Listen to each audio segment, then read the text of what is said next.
Hello, I would like to tell you a parable. A parable is a brief story, usually with human characters, that teaches a moral lesson. Did you catch that? A brief story that teaches a moral lesson. The most famous parables are the ones Jesus told in the Bible. However, the parable I'm going to tell you about is a father and his son as they walked to a funeral. Once upon a time there was a father and a son, and they were walking down the road on the way to a funeral.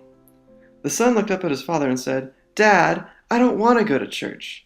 Last time I went to church, I had to listen to that guy in front talk forever. It was so boring."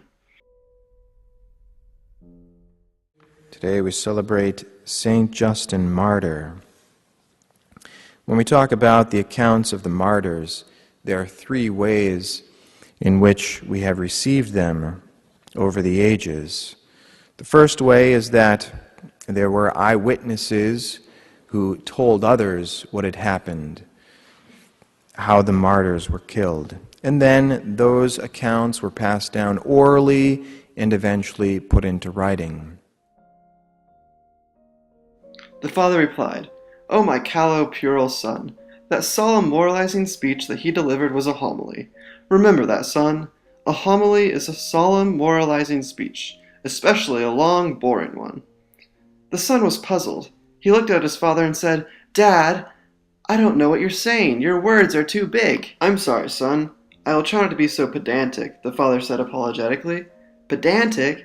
I don't know what that word means either," the son complained. Pedantic is an unnecessary display of scholarship lacking in judgment or sense of proportion, like the scene from Good Will Hunting. Oh, hello. Oh, hello. Hi, how are you? Fine. So do you ladies, Come here often? do I come here? I come here a bit. I'm here, from time to time. Do you go to school here? Yeah. Yeah. Let's see. So I think I had a class with you. Oh, yeah? What class? History. Maybe. Yes, I think that's what it was. You don't necessarily might not remember me. You know, I like it here. It doesn't mean because I go here I'm a genius. I am very smart. Hey, how's it going? How are you? Good, how you doing? You want it? What class did you say that was? History. Yeah. Just history? It must have been a survey course then, huh? Yeah, it was. It was surveys. Right. You should check it out. It's a good course. It's be a good class. How'd you like that course? You know, frankly, I found the class, rather elementary. Elementary. Yeah. You know, I don't doubt that it was. Yeah. I remember that class. It was just between recess and lunch. Mark, why don't you go away? Why don't you relax? Why not go away? I'm just having fun with my new friend, that's all. Wait, we could have a problem? No, I don't no, understand. there's no problem here. I was just hoping you might give me some insight into the evolution of the market economy in the southern colonies.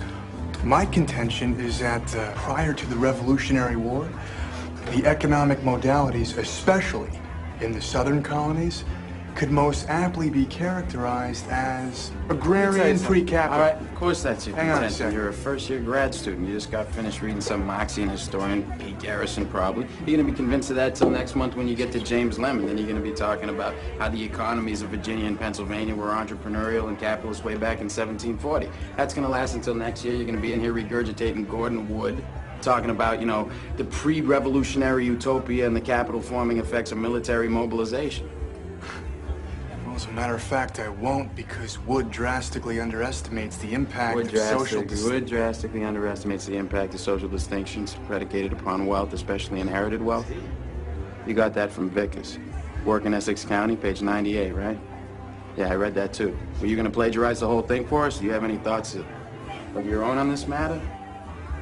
Or is that your thing? You come into a bar, you read some obscure passage, and then pretend you pawn it off as your own idea just to impress some girls, embarrass my friend? See, the sad thing about a guy like you is in 50 years, you're going to start doing some thinking on your own, and you're going to come up with the fact that there are two certainties in life. One, don't do that. And two, you dropped 150 grand on a fucking education you could have got for $1.50 in late charges at the public library. Yeah, but I will have a degree. And you'll be serving my kids fries at a drive-thru on our way to a skiing trip. Yeah, maybe. Yeah, but at least I won't be unoriginal. But, I mean, if you have a problem like that, we could just step outside. We could figure it out. Oh, man, there's no problem. It's cool. It's cool. Yeah. Cool. Fucking damn right it's cool. How you like me now? Oh well, I still don't want to go to church and listen to the homily. You mean homily.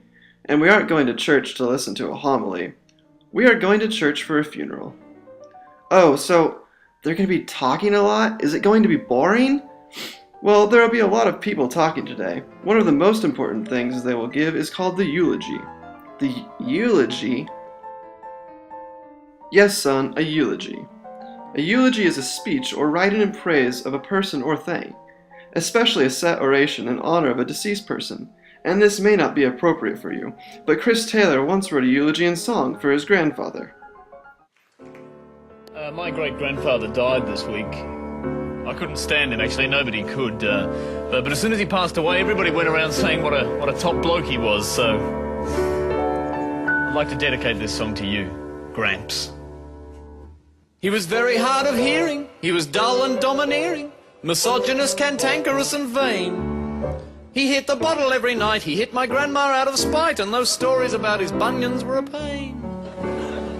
But all that's now forgotten once he took his final breath. Yes, even pricks turn into top blokes after death. You don't believe me? Allow me to furnish you with a few examples. Steve Irwin lived in khaki, a cartoon kamikaze who taunted Crocs and tops so frequently. And Brocky was some rev head who pumped the air with pure lead, so anti-green he drove into a tree. But all that was forgotten once they took their final breath. Yes, even tools turn into top blokes after death. John Lennon chose the hippie life, he chose some nutbag for a wife, and his songs were never quite as good as Paul's. Jeff Buckley fooled all lovers, just one album, mostly covers, with more wailing than Japan does off our shores. But all that was forgotten once he took his final breath. Yes, even wankers turn into top blokes after death. Princess Di was just a slut for sex when they looked in the car wreck. Her dress was wet with Arab semen stains. Stan Zamanek was a racist jock, a fatso xenophobic cock, whose views were more malignant than his brain. But all that was forgotten once he took his final breath. Yes, even arseholes turn into top blokes after death. It's not how they live that counts, but how we rewrite the book. When it comes to truth, it's best to use restraint. It pays to throw away the facts and have a rose-coloured look. When he dies, Martin Bryant will look a saint. Don Bradman was a total farce, a grumpy, greedy, tired ass who couldn't even score one run last time he played.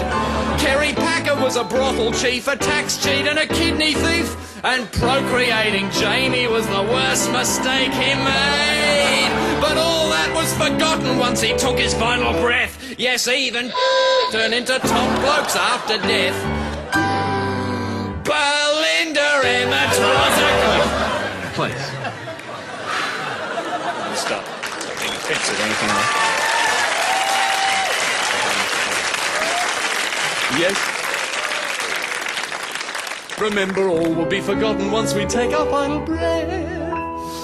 Yes, even pervert motherfuckers, even rampant child abusers, even local Baghdad looters, even baby bunny rooters, even reckless drunken drivers, even rodent sperm imbibers, even violent poofter bashers, even public penis flashers, even rotting corpse molesters, even human piss ingesters, even tiny kitten kickers, even anal finger lickers, even Anna Bloody Corrin, yes, even she will be a top bloke after death.